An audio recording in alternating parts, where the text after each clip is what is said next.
What's good? How y'all doing this evening? Welcome back to the Forever I Love Atlanta Sports Podcast, Rivalry Week. We are covering Georgia State versus Georgia Southern. State, not Southern. Southern, not State. Which side are you on? All right. For the done, I got a crew with me today. I got two representatives from Georgia Southern. Brian, what's good? Let everybody know who you are, where they can find you.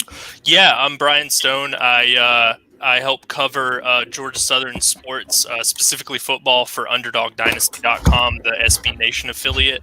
You can find me on Twitter at WatchTheStone. Okay. Appreciate you for joining us. Jalen Prince, what's good, man? Hey, what's good? I'm driving back home. Just got done watching Georgia Southern women's basketball play Jacksonville State. You can find me on Twitter at the Prince Boy.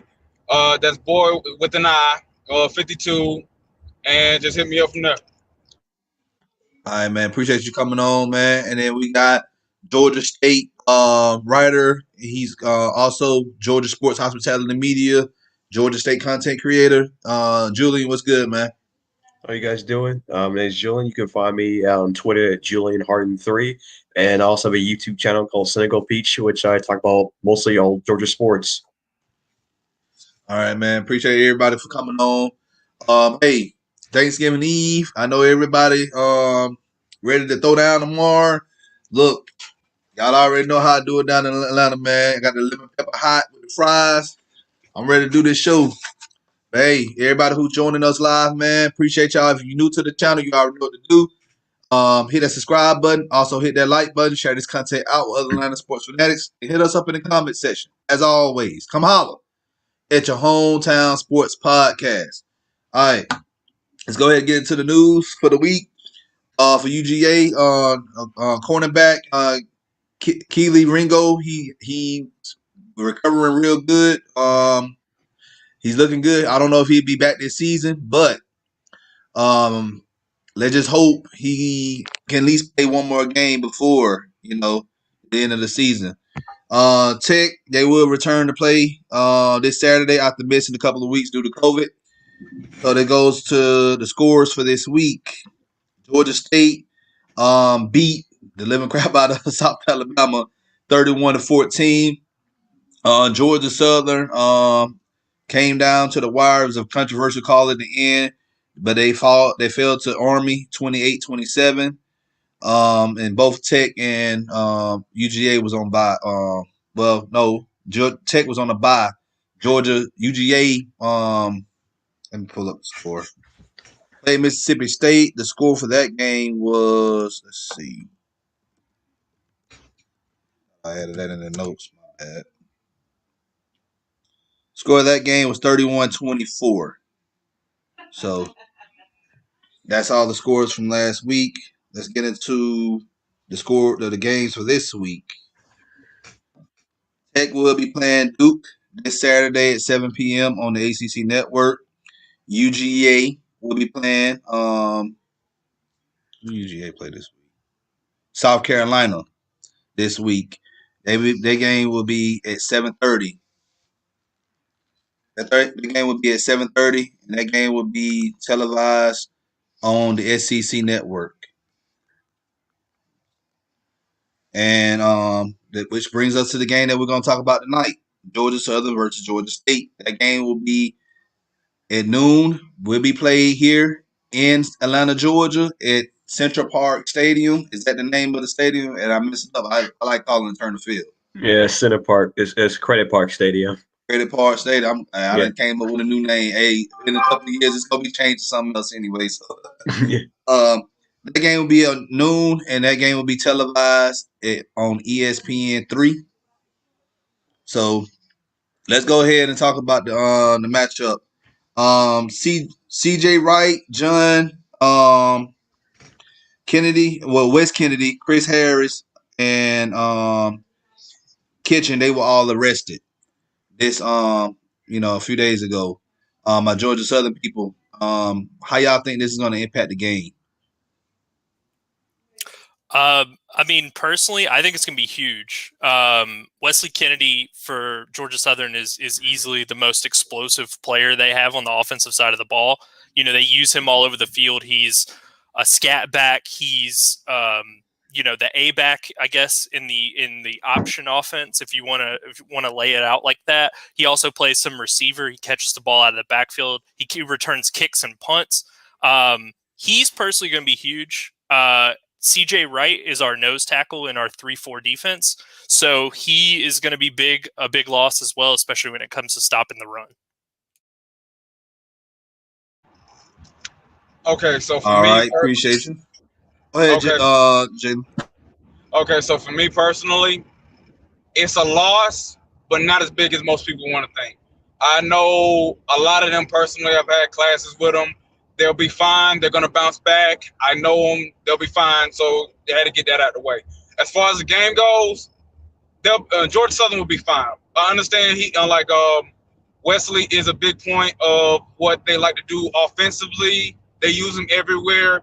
But Georgia Southern has a ton of playmakers on offense, starting with Shy Wertz, the quarterback.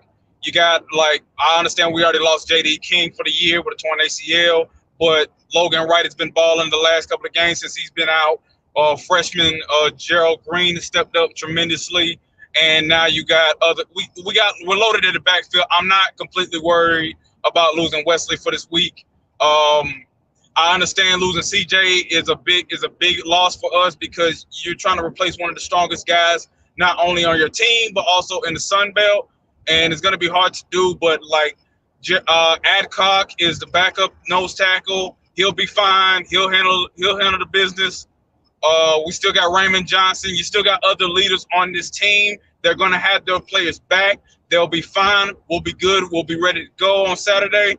I'm not completely worried one bit. All right.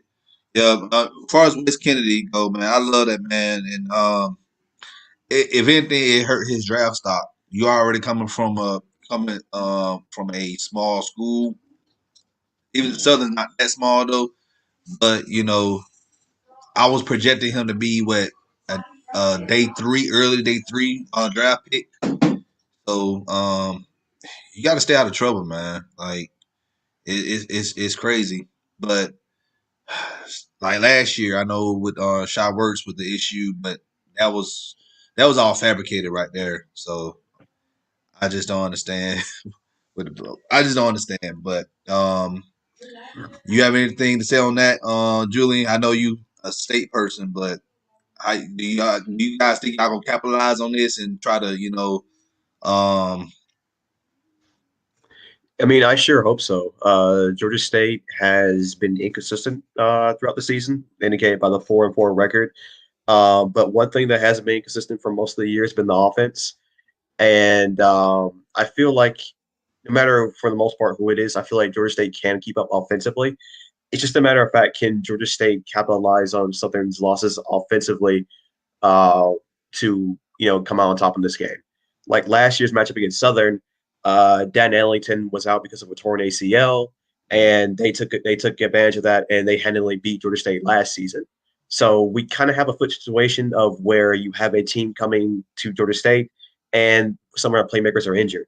And so you would hope that Georgia State, is able to take advantage of that and go get over 500 for this season. But no one at Georgia State is doubting what Southern can do, even with the guys taken away.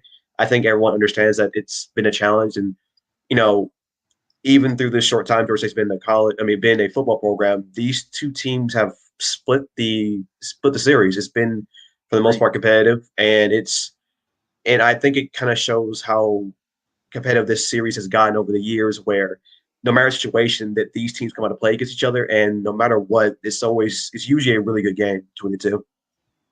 Yeah, this is the rubber match right here. So whoever wins this game will have bragging rights. Mhm. But it's more to me. It's more mental than anything because Southern, it's been a disappointing season for the most part. Last year I remember we went on a 4-game streak and we went to Troy, lost that game, and just since then, and then losing the Cure Bowl. which hurt us as well. So I did cover Georgia Southern last year. I stayed near Statesboro, so but the next note. State's defense. Let's talk about State's defense. Y'all played well last week. Against South Alabama. Yeah. Do you think that's going to transfer over to this game? Because you're playing, I think Southern is not South Alabama. Let's get that straight. They're more. Yeah. They got more grit. They got more fight. They're gonna fight to the end. I mean, if that performance of defense just against South Alabama, then I'd be more inclined to agree. But they did play a game against Appalachian State, one of the best in the Sun Belt for majority of its time there, and they held that team to 17 points and 10 points for the majority of the game. I think what people miss about Georgia State is the front seven, the pass rush is actually one of the better ones in the conference. It's just that the secondary, it reminds you, it's like a baby version of the Falcons secondary. Like, whereas you can throw anything and it somehow gets past them.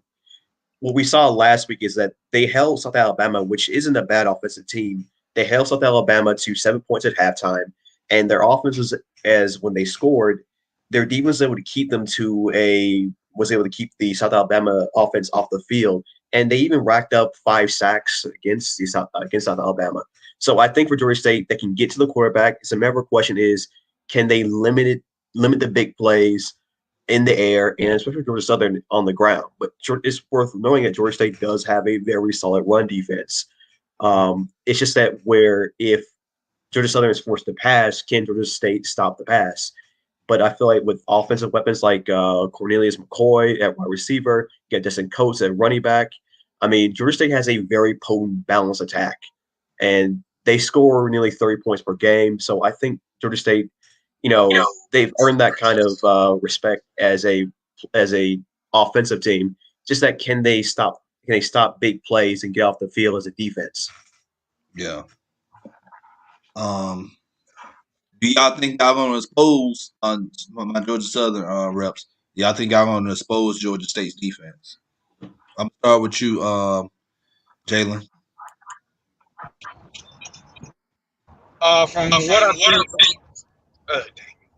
From what I've seen from Georgia State's defense, I'm gonna give them their respect as far as the pass rush. They have impressed me a lot this year with the way they rush the passer. But the thing is, Georgia Southern's just gonna do what Georgia Southern does. We're gonna run the ball. We're gonna run a triple option. We're gonna do our best.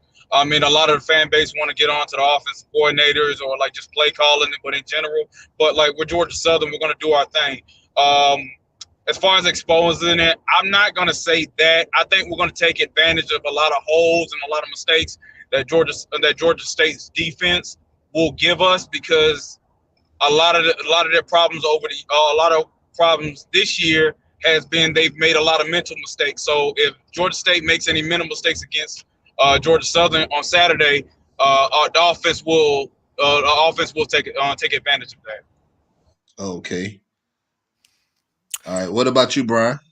Yeah, I mean, I think like he said, I know we talked about Georgia State being inconsistent, and you wouldn't know it by looking at Georgia Southern's record, but they've just been incredibly inconsistent this year. Like, they play down to competition, they play up to better teams. And I think a lot of it comes down to our play calling. Like, I don't even think the issue is Georgia State's defense. I think it depends on whether Bob DeBest, the offensive coordinator, decides that he's going to be aggressive, or is he going to run the ball twice on first and second down and try to throw a long pass on third down and get off the field immediately?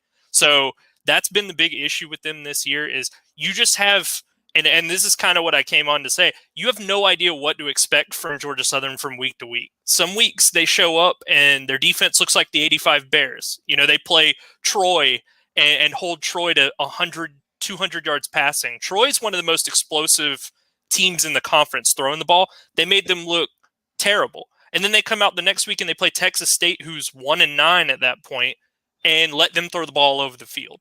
I don't know what to expect from week to week with this team, which is my big concern, because when the offense shows up, the defense doesn't, and it's the same way, the opposite way. Man, it's called Georgia sports, man. It's every team in Georgia, man. You never know what you're gonna get each game. That's just how it is. So, I got a good question for Caleb Green. What's good, man? If you haven't subscribed to the channel, man, hit that subscribe button for us, man. We're trying to grow. He said, are there any players both at Georgia Southern and Georgia State who might have draft potential? I just talked about Wes Kennedy, but we don't know after this incident. So, y'all want to chime in on that? Go ahead with my Georgia Southern people. Yeah, for Georgia State, I mean, obviously it's still growing, but we have one of the best offensive lines in the Sun Belt and just overall in the country. But if you want to look at particular draft potential, you got to look at Shamarius Gilmore. He's a left guard for Georgia State, and he played with Ellington during the good year we had last year and even before that, and he has really impressed. Like, he's really good in terms of like pass protection, and also he's a leader in that locker room. Georgia State gets credit for how good of a running game they have. That is not without him. I mean, during games against Southern, against Army last year, that wasn't possible without the blocking that he had. And there's also other players like Noel Ruiz, the kicker. He transferred from North Carolina A&T, I believe, and he's been phenomenal. I mean, I think people forget Georgia State. Will Lutz went to Georgia State, and he's been a great addition for the New Orleans Saints. I know they're rivals, but he's done really well. You had Brandon Wright get signed with the Jaguars. He also went to the NFL. So Georgia State could be kicking you. And finally, there's Roger Carter. He's a tight end for Georgia State. Roger Carter has played really well for Georgia State, and he could be. And these guys all have draft potential. I can't say exactly. They probably go like in the 6th or 7th round. That's probably where they'll go or be signed as free agents. But those are the guys I'd be looking at in terms of draft potential for Georgia State. I want to be careful about kicking you because I agree with you on that, Julian. But Southern, they gonna brag about their kickers as well. Y'all go I'd ahead. take Will Lutz over Young Ho any day. But we do have Tyler Bass, though. Tyler Bass, kicking in Buffalo. So that boy good. I'm telling you, man. I seen this man kick like 50 yarders in hurricane weather last season. I'm like, whoa, But for me, as far as looking to players that might be in the pros, it's always tough with Georgia Southern's offense because they run such a unique offense that you're not going to see anything like that in the pros. Like, no pro team, I guess the Ravens would be the closest, like, because they run that sort of option offense, but you're not going to see a whole lot of pro players go on the offensive side from Georgia Southern to the pros. Outside of running back, you've had Matt Breida, you've had Jet McKinnon, you've had guys like that. Wesley Kennedy, maybe, but I'd be a little concerned about his size. He'd need to put on some muscle for me to take like pro level hits. I think he's a little small, honestly, and I think he'll fit that Kyle Shanahan type of offense, though. That's what he likes. Yeah, maybe. I would project him more as like a I'm not sure if y'all are familiar, but like Jakeem Grant, who plays for the Dolphins, is a pretty small guy, but he returns kicks and he plays some receiver. That's what I would project Kennedy more as being, as kind of a gadget type guy. Defensively, I think the defensive lineman could get drafted easily. I mean, we had the CJ Wright arrest, so again, who knows what happens with him, but he's a pretty good run stuffer. Raymond Johnson III has shown that he can rush the passer a bit this year, more than he has in years past. So, I think any of the defensive linemen could get drafted. Okay. I want to bounce it back on that. Even though Wesley got in this trouble, he'll be fine. I think I'll definitely see him in the league. You talk about in the Kyle Shanahan offense, like he would be used. I would even go Scott McVay because they don't have a lot of big bodies at their receiver position that he would be able to use. And Scott McVay is one of the brightest young minds in the NFL. So I believe Wesley Kennedy, I can see him in the league.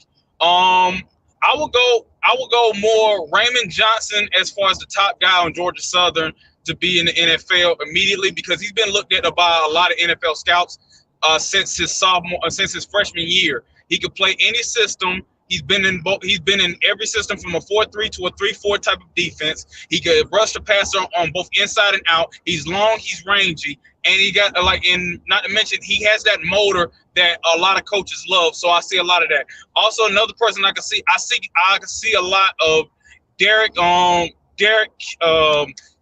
like Kendrick Duncan Jr. Our strong safety, I can see him in the league. He has great range as far as in the position. The only problem with him, he had a lot, like he was recovering from an injury, so that can knock his stock a little bit off. But he has a good enough speed, got a lot of range, makes a really good contact with helping out in the run stuff, helping out in run support. I see him in the league, and plus the other guy I can see is Anthony Beck, our punter. You mentioned Brandon Wright from Georgia State, getting drafted by the Jaguars. I can see Anthony Beck getting drafted as well. He was picked preseason on All Sun Belt this year. He's one of the best punters in the country.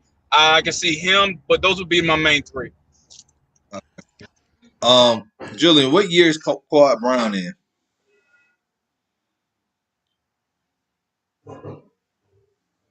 You on mute.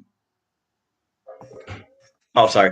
Brown is a redshirt freshman. He's early into his development. I can't remember what high school he went to, but we're gonna see what's gonna take him. Georgia State usually doesn't have quarterbacks for that long. Usually we get transfers like Dan Ellington, who usually finishes his last 2 years.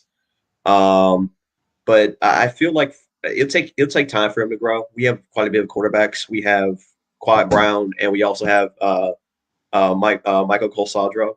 He's the backup. He's also a freshman. So we'll see where it goes from there. But I think Georgia State as an offense, I think you could see a lot of these guys go to the pros. It won't be highly drafted, of course, but you can probably see those people like I think one guy here said like in Kyle Shanahan's system where they throw to a lot of receivers and they can be dynamic in that kind of offense. I think you can see Georgia State players, especially receivers in that kind of offense, work really well.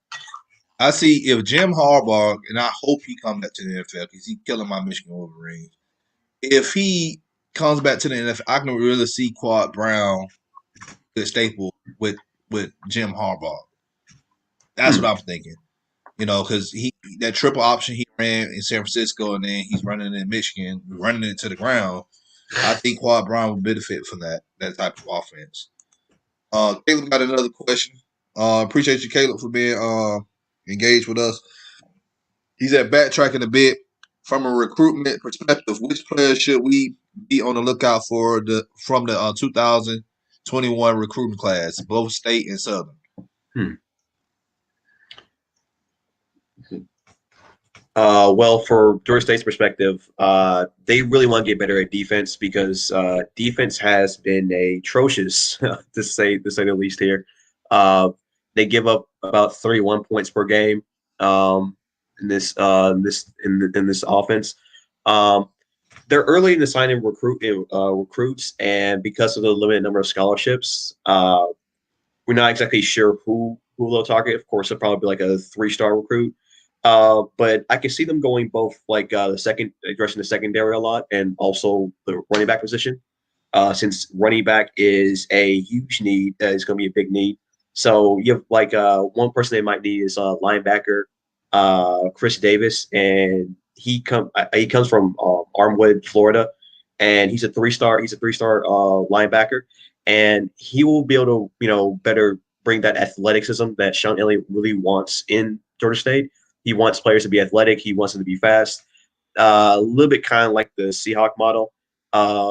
Since we're a very athletic team on offense, he wants to be on defense. So look out for that.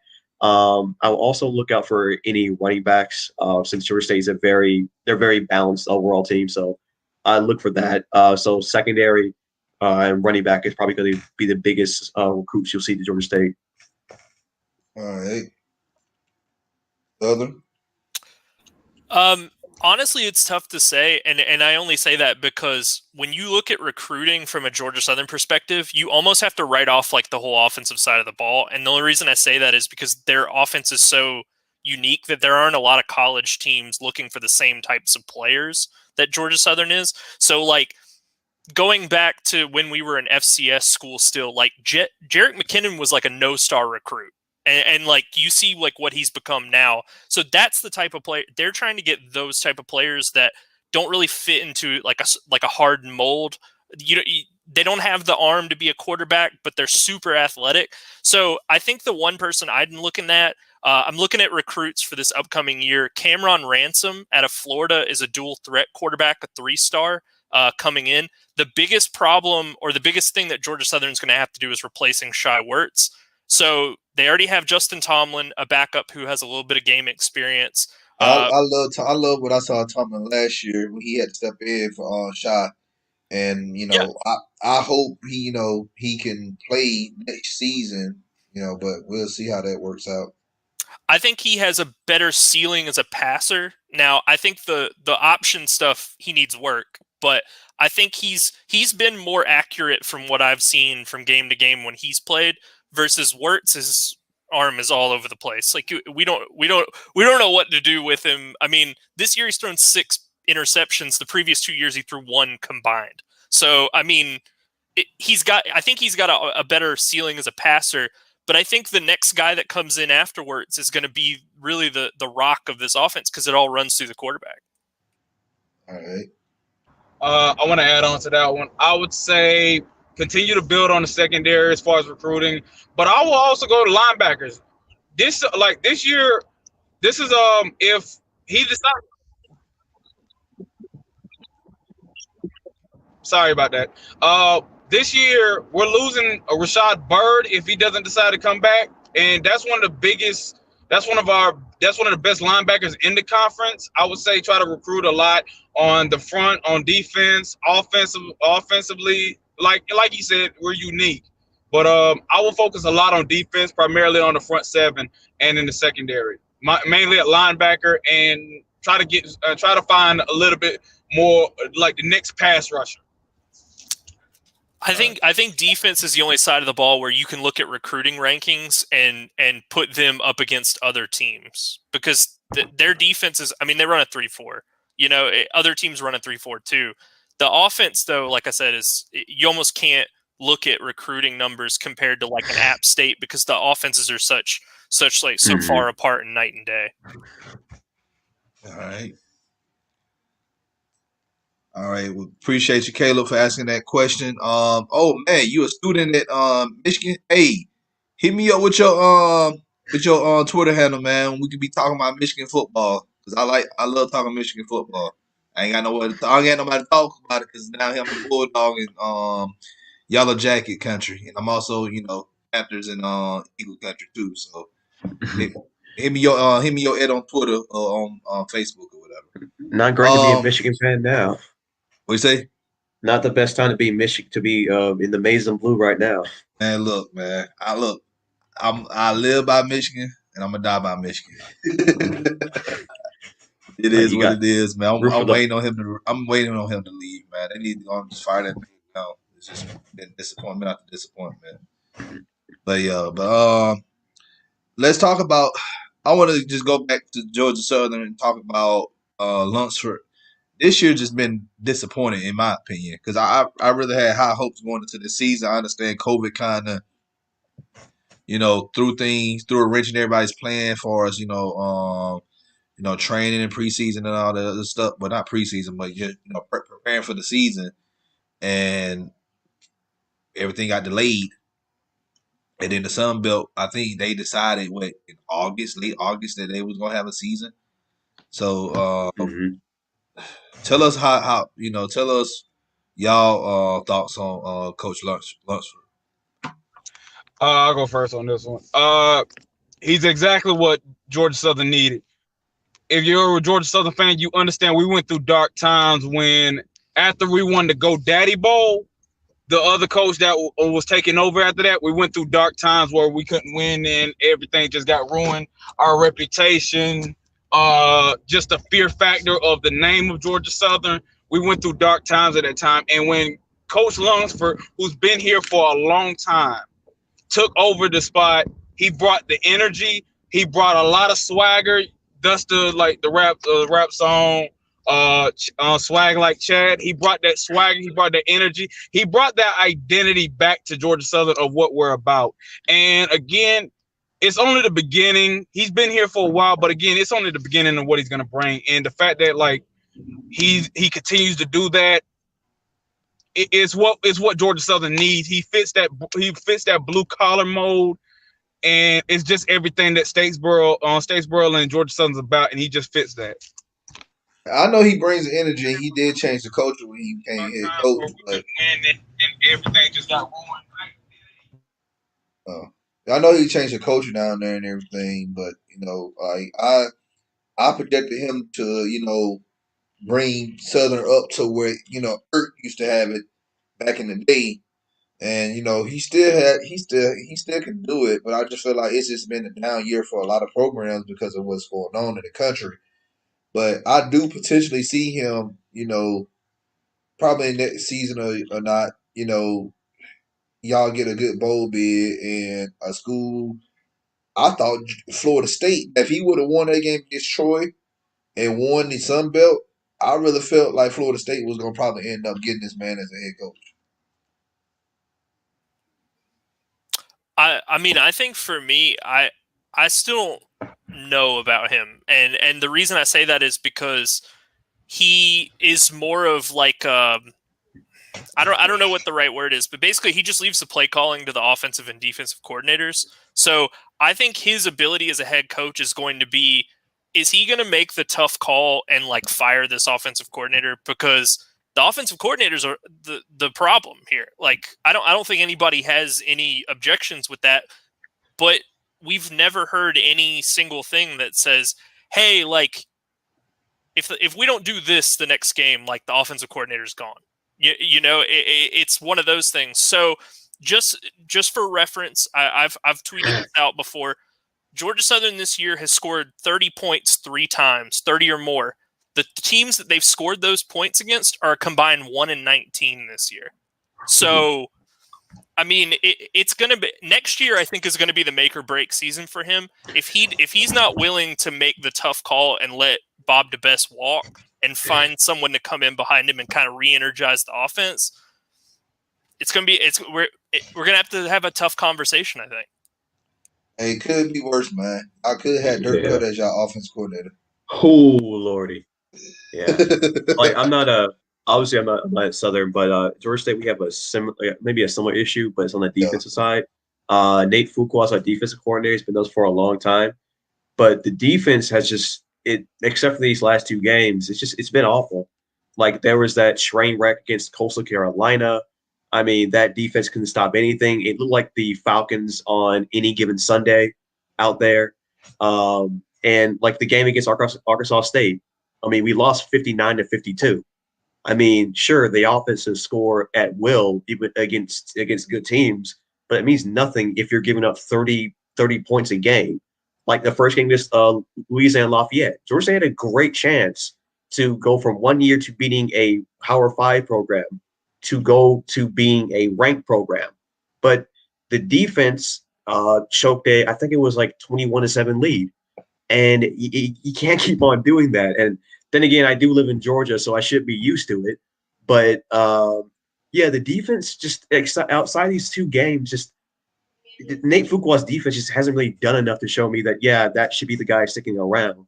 And Sean Elliott, he got an extension recently, but Sean Elliott's been a really good coach. It's been hard to evaluate him because he's basically built the program up from nothing. Because we've only been existing. This is our 11th year. So it's kind of hard to say what if he deserves anything. But he did get us our first Power 5 win, and I feel like last year was a missed opportunity because we start off 6-2, then Ellington tears his ACL, and we go 7-6. It would have been nice to get an 8-win season out of that because that I feel like that would have completely done wonders for the program because at Georgia State it's our basketball program, and then there's like a large gap, and then there's the football program. So he's got a lot of pressure to build on this program. But the defense has to start consistently doing well for this program to actually win some games and play against teams like Appalachian State, which they haven't beaten yet, and consistently beat Southern. I mean, I feel like the true test for Sean Elliott's team will be if they can beat Appalachian State and Southern the same season and get to a Sun Belt championship and host that championship, because that's how you really get students to come out to this game. And we struggle with that because we're in Atlanta. There's a lot of stuff to do. So they really got to have a really standout season to get students here. But it's not going to be easy when you have Appalachian State and Southern in the same division. Yeah, I agree with that. I went to that Lafayette game earlier this year, and I'm like, we was doing good at halftime, Mhm. In the second half came, man, they let them come back. They won the game. I'm like, and that was a ranked team. It's a ranked Yeah, team. You know, like you can't be doing they that, man. they were a 20-point It's favorite, so it Georgia was a couple. sports. I know it's Georgia sports. I trust me. I know. You ain't gotta remind us. I think We know. Southern, like, I think they lost a lead 2 against Lafayette, so I think Lafayette kind of broke the hearts of both State and Southern in Literally back-to-back on the weekends. last play of the game, their kicker kicked like a 51-yard field goal. Yeah. Right Hey, after we he gonna get missed a 2 break, field goals man. before that. Yeah, he had just shanked 2 like earlier in the game and decided he was gonna like get it together for the 51-yarder. Yeah.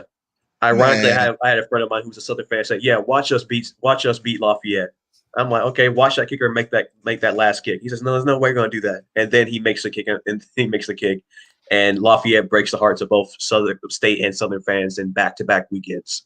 Man, Well, I the tell thing you, the thing with COVID though has moved for Georgia Southern has moved the app game to the end of the year. Yeah, The thing in the past for us has been as soon as we play app the last 2 years, 3 years, whatever, we win game after. We could play the school for the blind. Like we would lose. Like there's no rhyme or reason to it. We could play literally anybody the next week, and they just don't get up for that game. No, yeah, the school for the all the blind. times that we beat Appalachian State, we played Troy and we lost.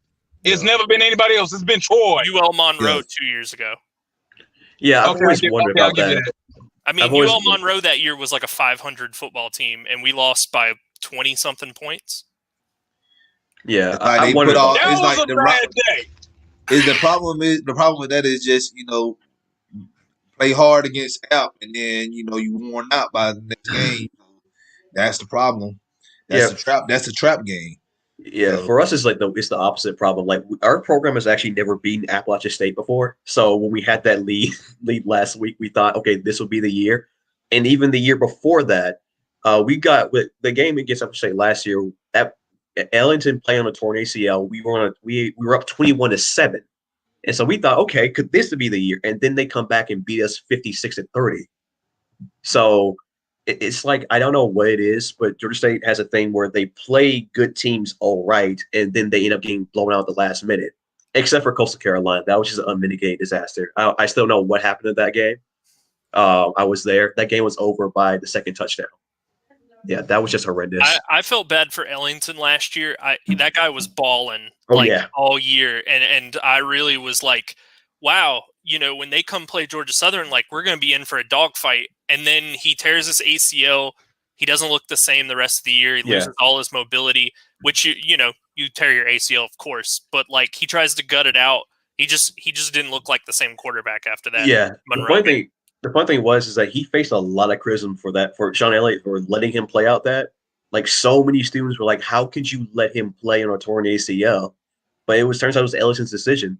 Yeah, the thing was that was the thing is like I read after that game, they were like, well, Ellington wants to play. He's a senior. He's not going to play again. Like this is his last football game. Yeah, because I thought that, we were 6-2, and I thought, okay, so when we go to Georgia State or we play Appalachian State, that's actually going to be a really good game because, we have a real shot at winning the Sun Belt. And of course, the Georgia Sports is hated by the gods. So of course, his ACL is torn. And so, I remember the game where it was before Appalachian State. We thought, okay, by the time we get to Appalachian State, we're only going to have 2 losses. They're going to have 1. We have a chance to take control of the division. And then we can play Georgia Southern. Because last year, we had gotten destroyed by both Southern. We only won 2 games that year, destroyed by Southern and Appalachian State. And I had my Appalachian State friend, he was like, I'm actually scared of Georgia State now. Just that running game and the fact that we beat Tennessee. Yeah, but I feel like that was a season taken away. It could have been a 8-win season, but instead we had to go from 7 to 7-6. And I think Georgia State and both Southern lost their bowl games. So that was disappointing. But I feel like Georgia State this season is a little bit weird. We lost Alabama, obviously, because COVID, so didn't get any money from that game. Lost games to Murray State. And unfortunately, we lost a game against Charlotte because someone didn't know how to read a COVID test, and it was canceled. So, yeah, that was stupid. So possibly 2 wins against Murray State and Charlotte that were gone. So now we really have to win the game against Southern to, get over 500. That COVID test game with Charlotte was the craziest football story. Oh my God! I've never heard anything like that. Like not being able to read a test, so a game gets canceled because of it. The thing is, we're not sure exactly who didn't read what right. Like the university said that it was one of the doctors that didn't read it right, but then we talked to some sources. They said that the team didn't read it right. And I'm like, I don't care who did what. Like, how do you mess that up? Appreciate you, Maggie. She said she liked the shirt. Thank you so much. More to come on FILA apparel, also Georgia Sports Hospitality Media apparel as well. We're gonna start selling that stuff soon. One more question from Caleb. He said, "Do you all believe that having limited fan bases due to COVID impact the success of teams, particularly in the Sun Belt?" I think it does for Georgia State. Again, it's not a secret that Georgia State still has issues when it comes to attendance. It's not a secret. So I think our capacity is just like 1,500. And so the issue with that is that Georgia State's a very large campus, and like literally it's a ghost town in downtown. No one comes to the classes or anything, so they're like there's no one there. And so of course that influences the football team because we now have a smaller attendance than usual. So yeah, and plus Georgia State is not in any debt, I don't think. But I think that the limited fan base, because it's such a you're right next to Georgia Tech, and you're in a school that students already have allegiances to, like Georgia, Auburn, and other schools. Yeah, COVID hurts because you just don't have that atmosphere anymore. Our tailgates are usually the best parts of of going to games. Our tailgates turn out like huge amount of numbers, and so now there's no tailgating now. There is like little excitement about actually going to a game whatsoever. And so for State, yeah, that's definitely detrimental. But we've done the best that we could because our school right now is facing about 12% budget cuts, and so we've had to cut back on a lot of things. And so it's really unfortunate, and it's really hurting. So the fact that we can even play this season helps, but also losing Alabama as a money factor, yeah, that's disappointing, and it really has impacted us in a lot of ways. Your thoughts on that, Jalen? Do you believe that having limited fan bases due to COVID impact the success for Georgia Southern this season?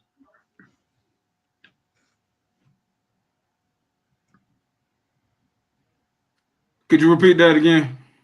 I said, do you believe that having limited fan bases due to COVID impact the success of teams in the Sun Belt? For the Sun Belt, I would say, yeah, basically because of limited fan bases. I mean, for certain teams, they have limited fans regardless of the situation. Some people don't like some fan bases just don't show up regardless of any situation.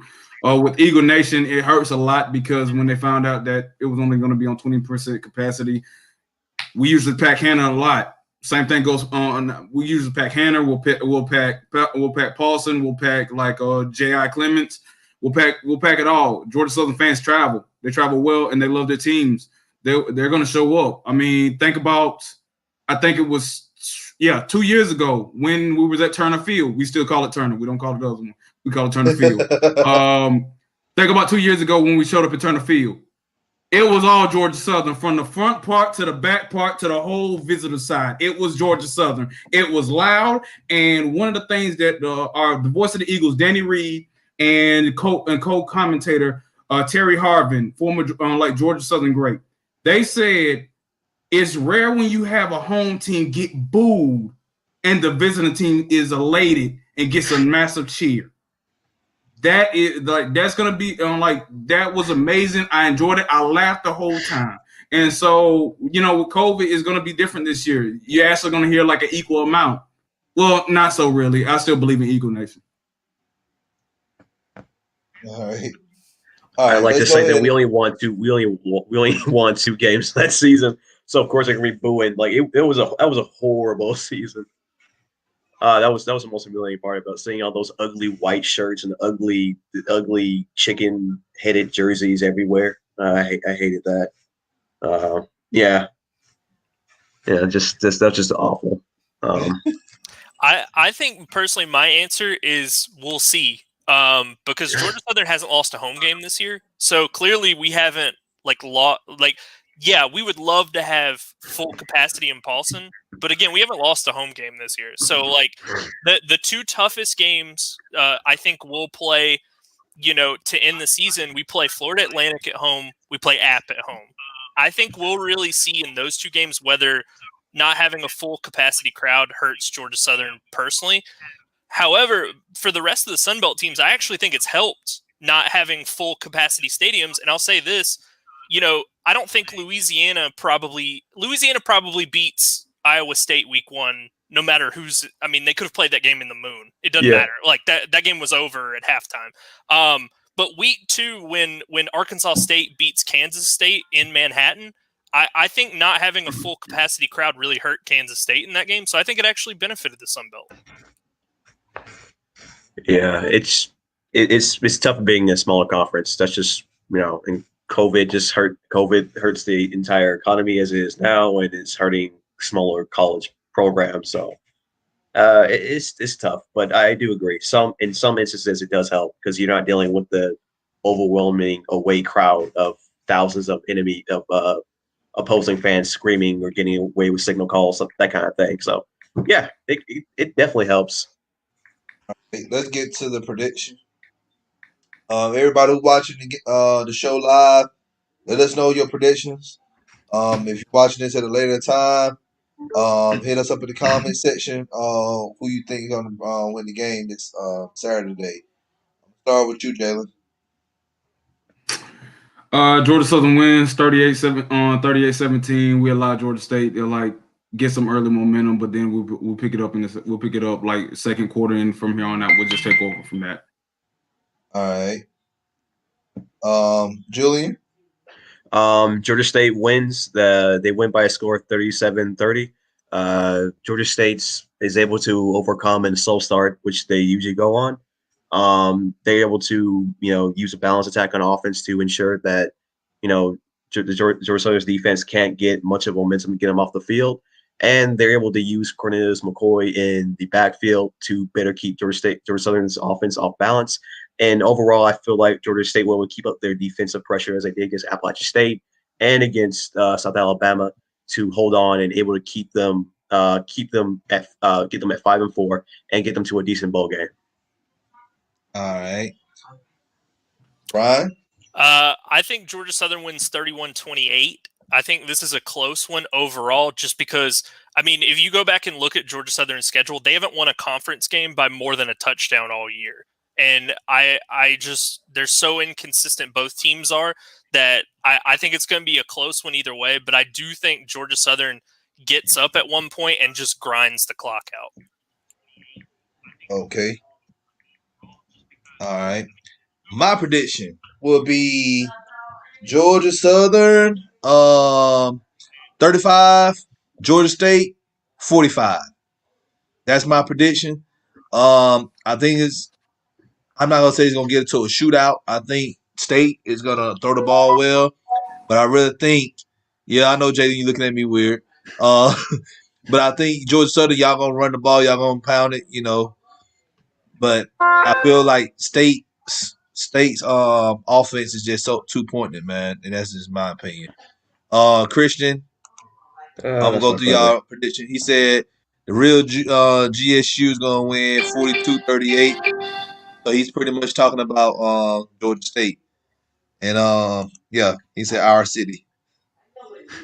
And Janet, she said Georgia Southern, baby. And Caleb is also predicting Georgia Southern to win. So it's going to be another good one. I think it's going to be another good one. These teams usually play really well, so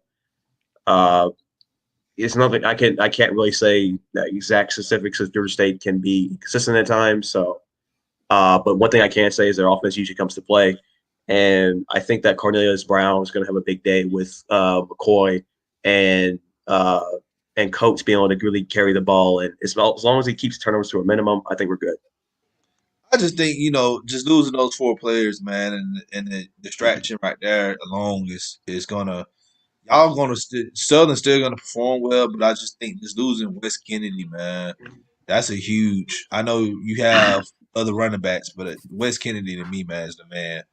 So I really think State's just going to end up winning the game. I'm not worried. Caleb Hood, Malik Murray, guys like that, they could be able to maneuver.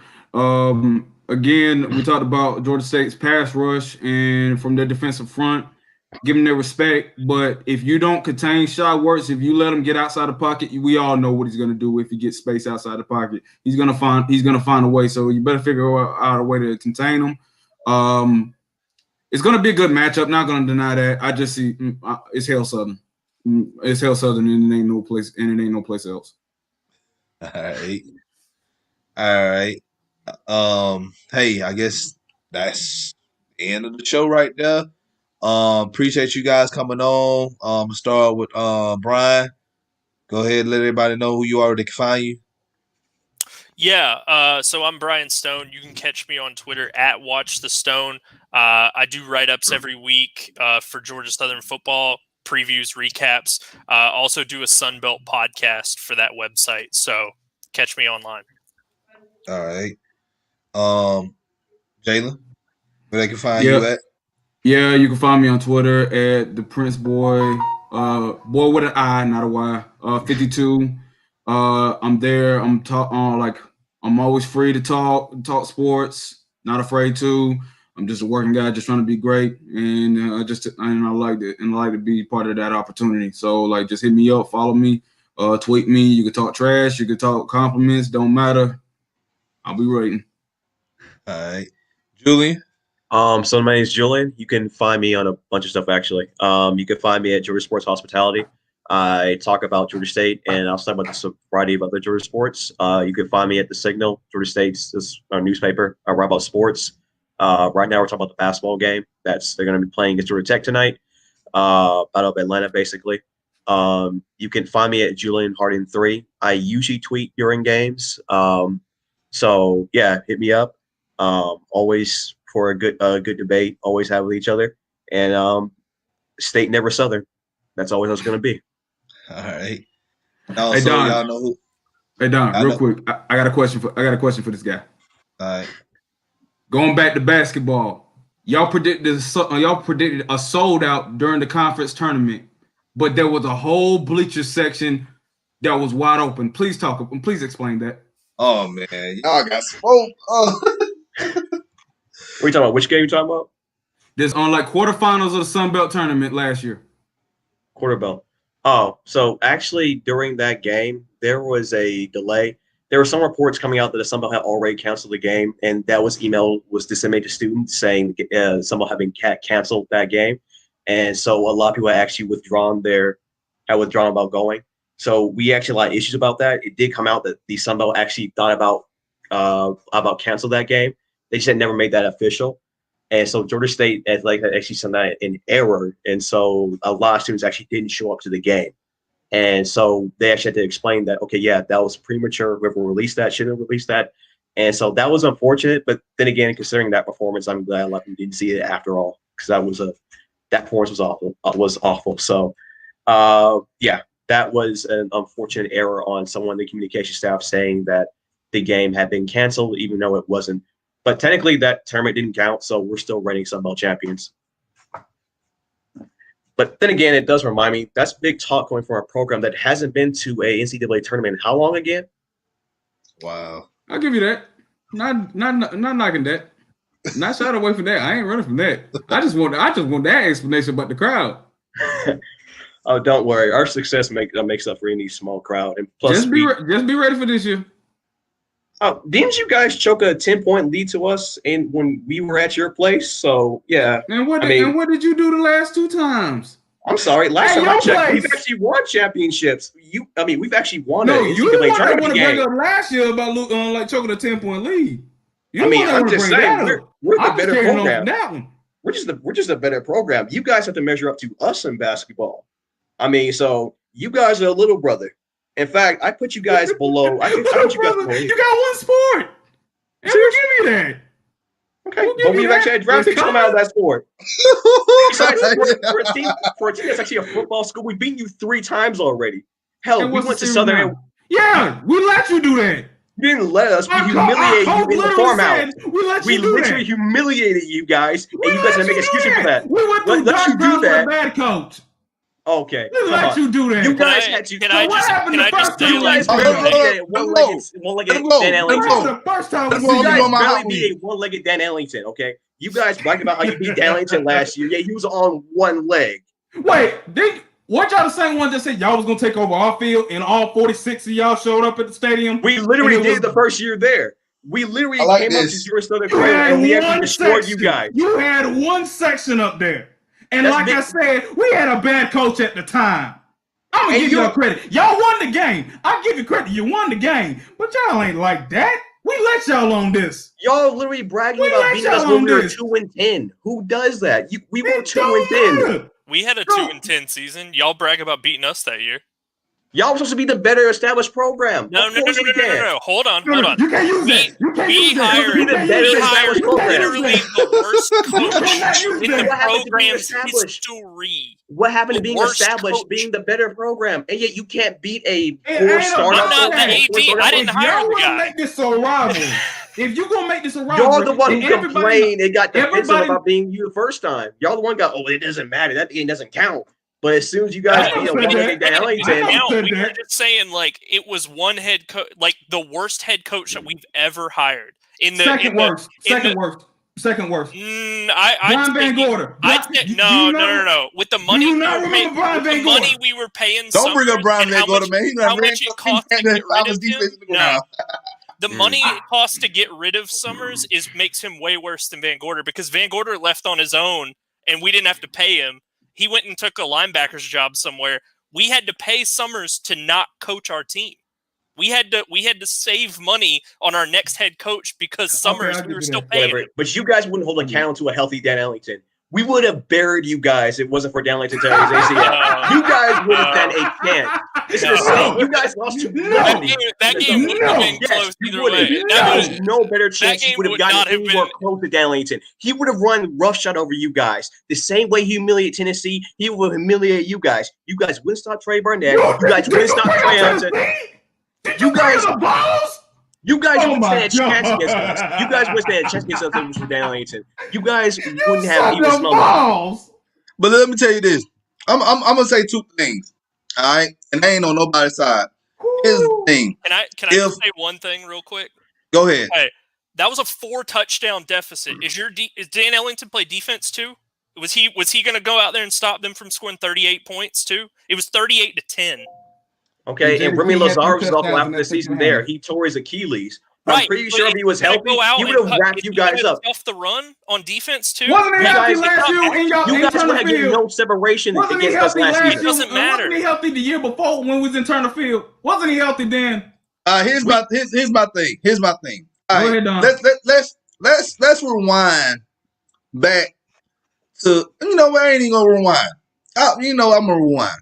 Go back to 2009, 2010. If I'm a student, graduated high school, right? Yep. And I see this brand new program over here, no history, no nothing. All right, they got basketball, they got baseball. That's it. And I see this other school, okay, y'all just, y'all are 30 years in, because when Irk came there in 81, what?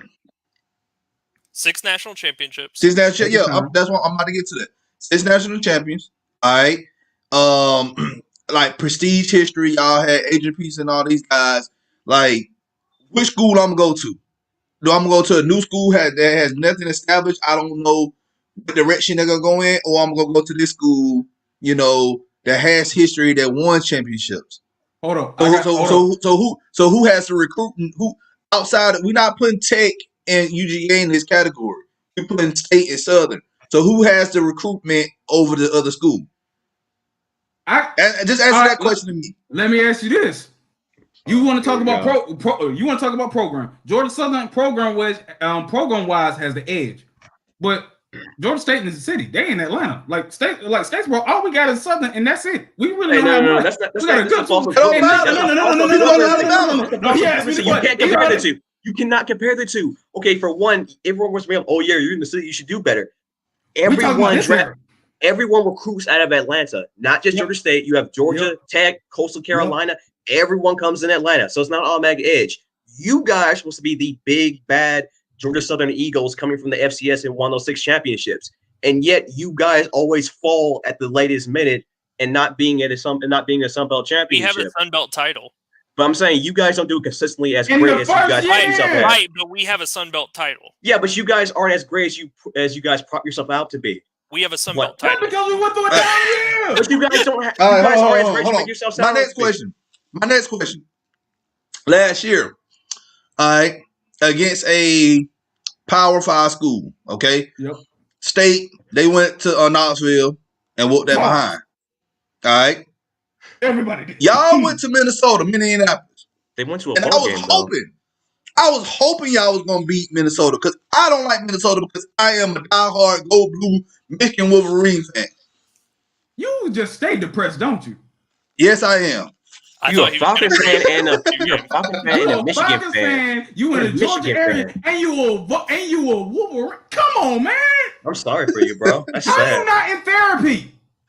Actually, since we're all Georgia fans, we should all be in therapy. No, I'm only one. That's Georgia Southern. That's it. I don't claim nobody. I claim the Braves and I claim Atlanta United. So you should be in therapy. Give them a 3-1 lead. Give them a 3-1 lead. Of course, that should be therapy. We should give exactly. But here's the thing: it don't make me feel bad because I saw it coming. I knew it was coming. Once Max Fried and Ian Anderson had their good pitches. After that, I'm waiting to see if it blows up. I was waiting. Y'all can't tell me y'all was waiting either. Okay, you got that right. Fine. Y'all can't tell me y'all wasn't waiting. I ain't gonna lie. I just knew it was too good to be true. What was your question? What was your question? For me? Yeah, you were asking a question before I asked. No, I said I believe him. Like I knew it was too good to be true.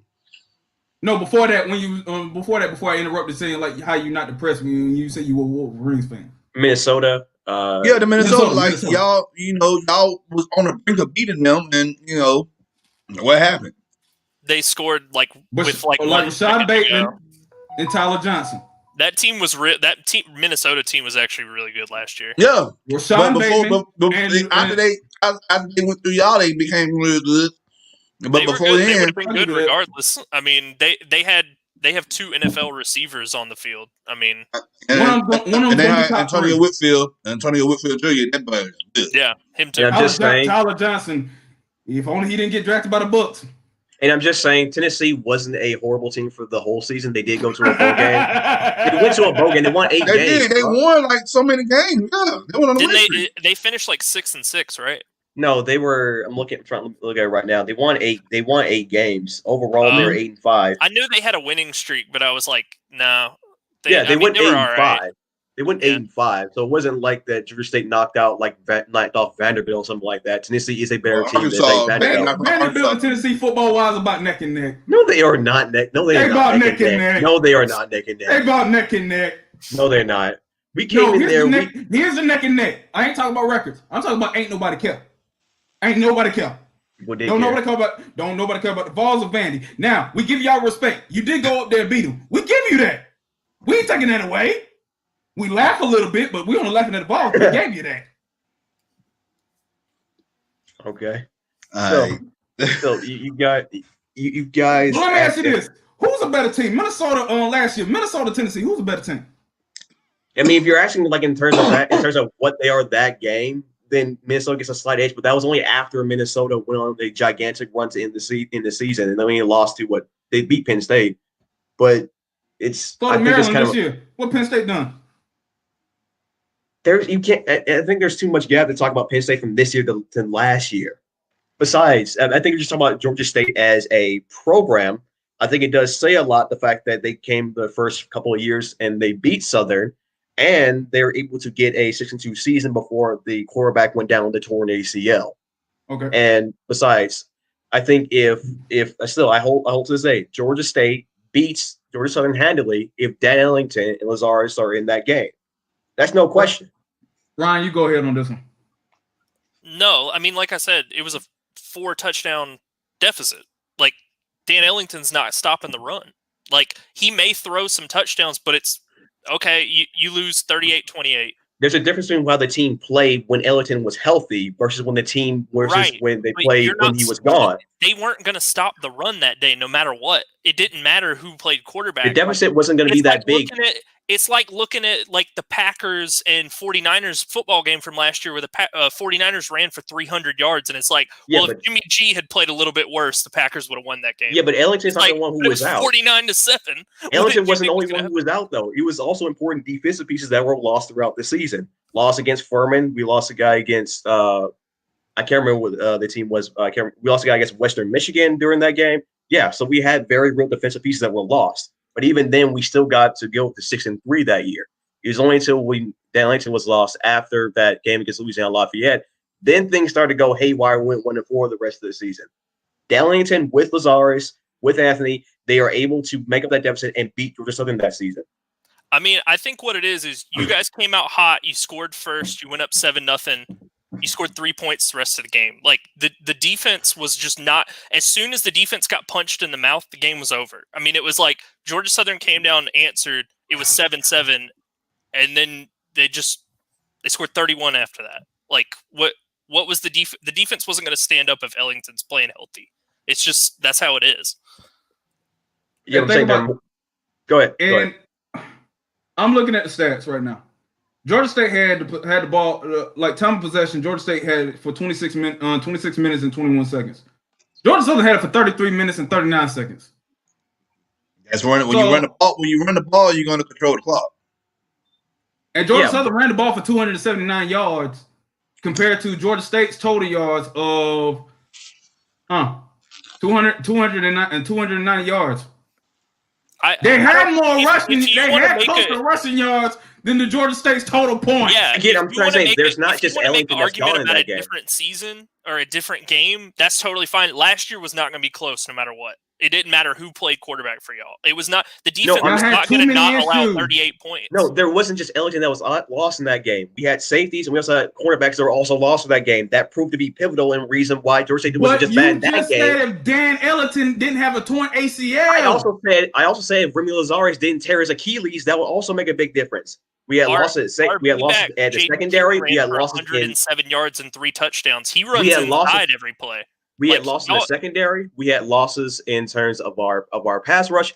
There were various losses throughout Georgia State's season that came before that game that were evident even in the games they won. As every piece of their defense went down throughout the season, you saw Georgia State's defense get progressively worse each time. And they were going to cover that with some trick offenses, and they were going to cover up the fact that they had guys who can keep the ball for a long period of time. But after a while, that starts to rose away as the season goes on. You're not going to keep that same. You're not going to keep that same presence after guy goes down in every game, even ones that you win. I mean, the pass rush thing doesn't work against us, like unless we're down and we have to throw the ball. Like, and 9 times out of 10, we don't like throwing. Yeah, and even if we do throw, Shaw's running it. Yeah, like the teams that we play that have the best pass rush, like we typically beat them because we don't have to throw the ball. Like if everything's going well, we're not throwing the ball. Like I'm not gonna say have to throw. I'm gonna say like we just don't throw. Yeah. Yeah, if we're losing, we will. But if everything's going well, Wirtz will throw 5 balls, 6 balls a game, like he total. Didn't, like even when we were losing to Eastern Michigan, like in the go that and like what I meant if it was a 10-point, 14-point game. I agree with that. Yeah. All right, let's go ahead and end this, you guys, because we're gonna be on this thing till like midnight, and I'm trying to get rest so I can like run in the morning, eat up everything tomorrow. So have fun with that, bro. I have fun. Yeah, I got the Georgia State basketball games coming on. So hopefully we take care of Tech, and we're off for the rest of the season and getting another Sun Belt championship, and going to another tournament which Georgia Southern will never know about. Just stay healthy. Just stay healthy. Stay safe. Because here's the thing. This is 2020. Nothing's for sure. We're dealing with a pandemic. I want to talk more trash about y'all, but I can't. Bro, I just want to play y'all. I want to play y'all. But the way this pandemic going right now, and the way like we've been getting cases and stuff, we gotta stay out of Louisiana, and because it's bad over there. Like it's bad over there. So it's bad in the Midwest I'm gonna wish well on y'all because I want God to bless me. I'm gonna wish well and like hope y'all y'all don't catch no cases. But I'm also gonna wish the same for us. So stay healthy so we can be able to go and play each other. Right back at you, man. All right, man. All right. Everybody watching this live, appreciate y'all joining us live. If you're watching this at a later time, hit us up in the comment section. Let us know your predictions for this game this Saturday. If you're new to the channel, you already know what to do. Hit that subscribe button. Also, hit that like button. Share this content out with other Atlanta sports fanatics. And hit us up in the comment section. As always, come holler at your hometown sports podcast. This is the done with another episode of Rivalry Week. Y'all stay safe. Happy Thanksgiving. Once again, I don't know if it's state, not southern, southern, not state, but I know one thing though: dressing, not stuffing. All right, y'all have a great ham, not turkey. Ham, not turkey. You got that right too. All right, y'all have a great Thanksgiving. See y'all later.